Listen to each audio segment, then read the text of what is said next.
Hmm. Ah. Oh, ça fait du bien. Un peu d'exercice, ça fait du bien, un peu d'exercice. J'ai découvert un nouveau terme. Ouais, on arrive encore à découvrir des mots. Alors forcément, c'est un anglicisme, ça vient un peu comme le souping, pour ceux qui ont découvert les soupes. Il y avait le walking, pour ceux qui ont découvert les promenades. Et là, il y a le vabbing. Et j'ai fait, qu'est-ce que c'est le vabbing? Eh ben, c'est très intéressant. C'est le fait de se parfumer. Je sais même pas si je peux le dire sur YouTube. Avec ses sécrétions animales pour attirer l'amour. Et évidemment, dans tout ça, pour aider au combat contre le patriarcat.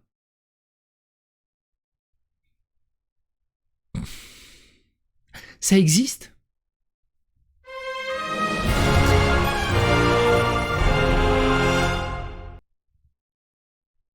Alors j'étais en vacances quand j'ai vu ça. Qui se souvient de la scène du vabbing dans Marie à tout prix? Tout le monde se souvient de cette scène dans Marie à tout prix. Et j'avais retweeté un thread. On va lire le thread, et après j'ai cherché un peu plus en détail, je suis tombé sur un article qui en parle. On va d'abord lire le thread, et on va lire l'article. Parce que je me dis, c'est peut-être un délire sur les réseaux sociaux, mais il y a un article très sérieux sur elle. Mais d'abord le thread. Le vabbing. Pourquoi c'est intéressant et comment l'utiliser comme outil d'empouvoirment? Alors, empouvoirment, c'est aussi une francisation d'un anglicisme de empowerment, qui augmente le pouvoir. Tu passes de level. En gros, tu utilises tes sécrétions comme un parfum. Tu mets tes doigts à l'intérieur d'une manière. Les femmes trans peuvent également le faire. Ce ne sont juste pas les mêmes fluides, mais c'est secondaire. Alors, entendez par là, c'est vraiment Marie à tout prix. À votre avis, pourquoi mes cheveux sont gras? Puis tu tamponnes ton fluide sur ton poignet, sur ton cou, derrière les oreilles. Bref, partout tu mettrais normalement du parfum. Pourquoi faire ça? Eh bien pour 3 bonnes raisons. Le vabbing permet de lever les tabous. Oh, c'est quoi? C'est Dior? C'est parfum? Non, c'est ma chatte. Ah ok, d'accord. What the fuck? Le vabbing permet de lever des tabous et participe à remettre le sujet du corps des personnes à vulve au centre du débat public. Attention à pas dire femme, parce que comme on l'a déjà vu dans plusieurs vidéos, dire femme c'est transphobe. C'est des personnes à vulve, c'est pas pareil. Très important, très. Alors il y a personne à vulve, personne avec un utérus, qu'est-ce qu'on avait vu encore comme vidéo? Personne avec avec le trou de devant. Celui-là, il était rigolo.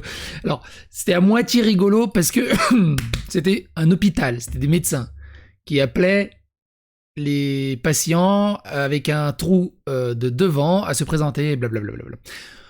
Tapez femme sur ma chaîne. Je crois que même j'ai fait une playlist à ce sujet. Bref, c'est pas le débat actuellement ici. J'essaie de le mettre dans la description si j'y pense. Donc, c'est un outil des personnes avec vulve au centre du débat public. C'est donc un outil d'empouvoirment efficace pour lutter contre la censure mise en place par le patriarcat blanc, évidemment. Hein. Le patriarcat jaune n'existe pas, le patriarcat marron n'existe pas, le patriarcat noir, sa place est à la cuisine. C'est aussi des dérives du patriarcat blanc, tout ça. Évidemment. Avec un petit joli doigt d'honneur. Ou une demande en mariage, je sais pas. Non, c'est pas ce doigt là pour la demande en mariage. Mais du coup, on n'a pas le droit de dire femme, mais on peut lutter contre le patriarcat. Mais on a le droit de dire des hommes, du coup. Mais on les place où, les femmes? Du côté des hommes? Nos fluides corporels sont concentrés en phéromones, une hormone particulièrement attractive, les chouilles. Bien que tu n'as pas nécessairement besoin de ça pour paraître attirant, pour trouver une partenaire, cela pourrait certainement augmenter ton sex appeal. Je suis vraiment pas sûr que ça augmente. Après, tous les goûts sont dans la nature. Je pense qu'il y a des gens qui pourraient être excités par une nana qui se parfume à la cyprine. Ou un mec, enfin, pardon, pas un mec, ou une femme trans, du coup, qui se parfume au sperme. Tu sais, se met un peu de sperme derrière les oreilles, comme ça.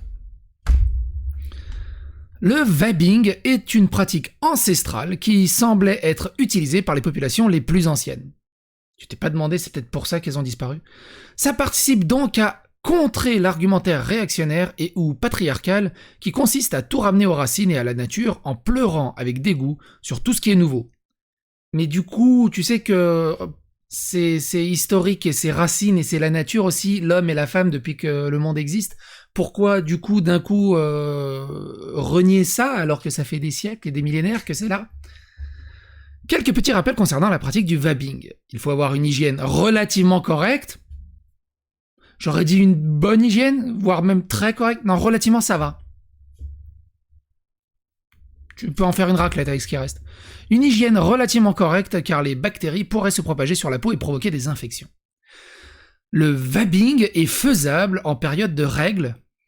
Mais attention, car ça pourrait se voir. Une petite infusion.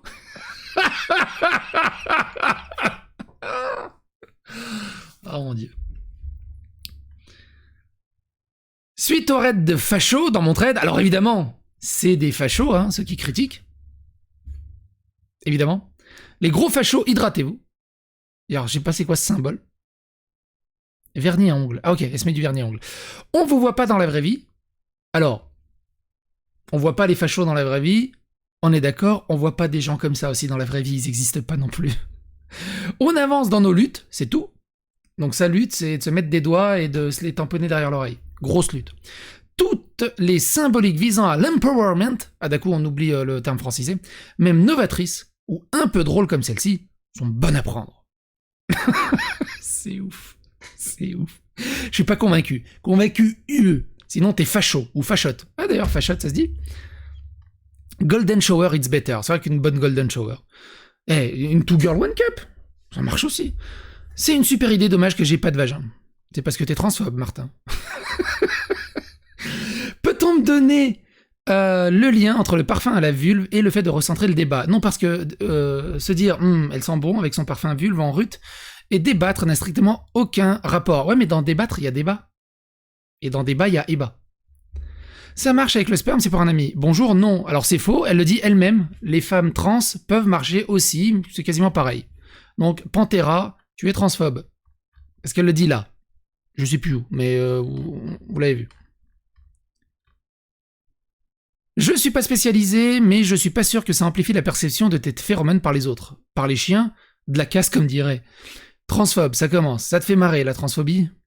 Je viens de me mettre un doigt dans l'urètre. J'ai mal. Mais les trans n'ont pas de vagin. Après s'être introduit les doigts, ils vont être obligés de se tartiner le poignet, le cou de merde chelou. Mais non, c'est juste un bout du poignet et tu récupères un peu de sirop de cordum. Je m'en branle, c'est un peu l'idée. Merci d'avance de ne jamais m'approcher. Mais t'es qui toi? Tu y réfléchis à 2 fois avant de faire un baise-main. Bah oui, mais c'est comme ça que tu tombes amoureux aussi. Tu sais. Tu veux venir chez moi? Le bruit et l'odeur, comme si on n'avait pas deviné, ton même de gros fachons en pépé. Bon bref, après ça s'engueule. Du côté de elle, soyons plus sérieux. Vabbing, se parfumer avec ses sécrétions vaginales pour attirer l'amour, marche-t-il vraiment? Grosse question. Tiens, on va garder ça peut-être pour la miniature. Contraction des mots vagina, vagin et dabbing, tamponner. En anglais, la technique du vabbing est la dernière tendance TikTok qui prône l'utilisation des fluides vaginaux comme élixir de séduction. TikTok. C'est un miracle. C'est un miracle que TikTok, il y a autant de dépravation. C'est hallucinant que TikTok ait autant de dépravation, et j'ai rien contre ça. Mais oubliez pas que TikTok, c'est un produit chinois. Et là, tu dis, il y a un truc qui compute pas.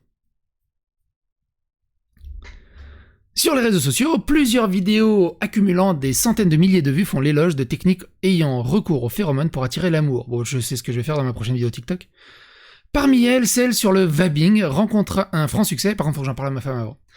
En frottant vos propres fluides vaginaux sur votre corps comme un parfum, la méthode promet de vous transformer en un aimant à potentiel partenaire.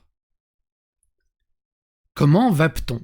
Le vabbing fonctionnerait grâce aux phéromones qui s'échappent des fluides vaginaux et qui sont censés vous rendre inconsciemment plus attractif. Pour cela, il suffirait de recueillir ces sécrétions vaginales à l'aide de ses doigts propres.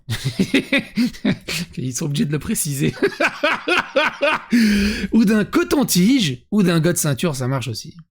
Et les étaler au niveau du creux du coude, derrière les oreilles, ou encore dans le cou. Des endroits réputés pour garder et diffuser les odeurs qui s'y retrouvent.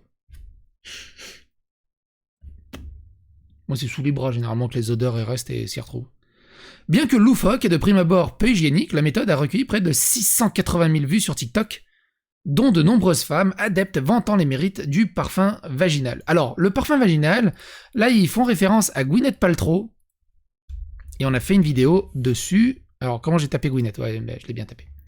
Gwyneth Paltrow vend des bougies parfumées avec son vagin qui explose et fait une victime. C'est pas du putaclic. C'est une vraie info. Je déconne pas, c'est une vraie info, le lien est dans la description, faites-vous plaisir, la vidéo est rigolote.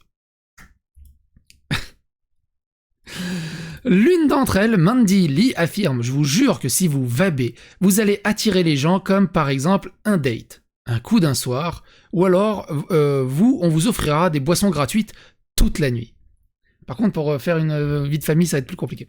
D'autres TikTokeuses donnent même quelques conseils pour pratiquer le vabbing sans danger. En fait, c'est juste des excuses pour se doiter, hein, faut arrêter au bout d'un moment. Entre autres, elles suggèrent de bien se laver les mains avant et après l'opération et de s'abstenir si l'on a une IST. Ça va être une maladie sexuellement transmissible, j'imagine. Active. On peut les mettre en pause aussi ? Car bien que les risques de transmission soient beaucoup plus élevés, lors du rapport sexuel, le docteur Murphy Rose a confié au New York Post « Les fluides vaginaux peuvent transmettre certains microbes contractables à une autre personne par contact physique, y compris des IST comme la gonorrhée, la chlamydia et la trichonomase. » Allez regarder ça sur Google Images si vous voulez, mais j'ai pas envie. Se recouvrir de sécrétion est une méthode efficace. Sur TikTok, le vabbing a beau faire fureur, l'efficacité de techniques utilisant les phéromones comme moyen d'attirer d'autres personnes n'est scientifiquement pas prouvée. Jen Gunther, gynécologue obstétricienne et médecin spécialiste de la douleur, assure d'ailleurs que les humains n'ont pas d'organe voméronasal fonctionnel. C'est quoi voméronasal? C'est quand tu vomis par le nez? Quoi? Voméronasal. Un organe du nez situé sous la surface intérieure des fosses nasales près du septum nasal, présent chez les mammifères, rudimentaire chez l'homme et chez les reptiles, et permettant la détection de phéromones et d'autres odeurs de proie chez les serpents. Ah ok, d'accord. Qui est l'organe dont vous avez besoin pour traiter les phéromones? C'est aussi ce que des chercheuses égyptiennes... Alors je suis pas sûr que de mégenrer des chercheuses égyptiennes qui n'ont rien demandé leur fera plaisir. On conclut, selon elles et eux, contrairement à la plupart des autres mammifères, les humains ont des cerveaux grands et complexes, sauf les utilisateurs de Twitter, dans lesquels les phéromones jouent des rôles mineurs dans l'attraction. Ou alors c'est mineur qui les intéresse. Cela veut-il donc dire que s'embaumer de ces fluides est une arnaque de mauvais goût, selon certains experts? Pas tout à fait. Le surcroît d'intérêt pourrait en effet être dû à un regain de confiance. En d'autres termes, si les personnes adeptes du vabbing ont remarqué qu'elles attiraient plus de monde, cela pourrait venir d'un effet placebo, dû à une confiance accrue et une foi en la méthode. Pas sûr que cela suffise à vous motiver pour commencer à vous parfumer à la cyprine. Donc. Et vous, comment... Imaginons qu'il y a une femme qui vous aborde. Tu veux sniffer ma schneck? Comment vous le prenez? Faut que j'aille voir ça. Faut que j'en parle à ma femme. Quoi qu'il en soit, n'hésitez pas à partager autour de vous, parfumez-vous comme vous voulez, mais demandez le consentement avant. Abonnez-vous, likez, clocher, partagez sur les réseaux sociaux et à bientôt pour d'autres aventures. Bye.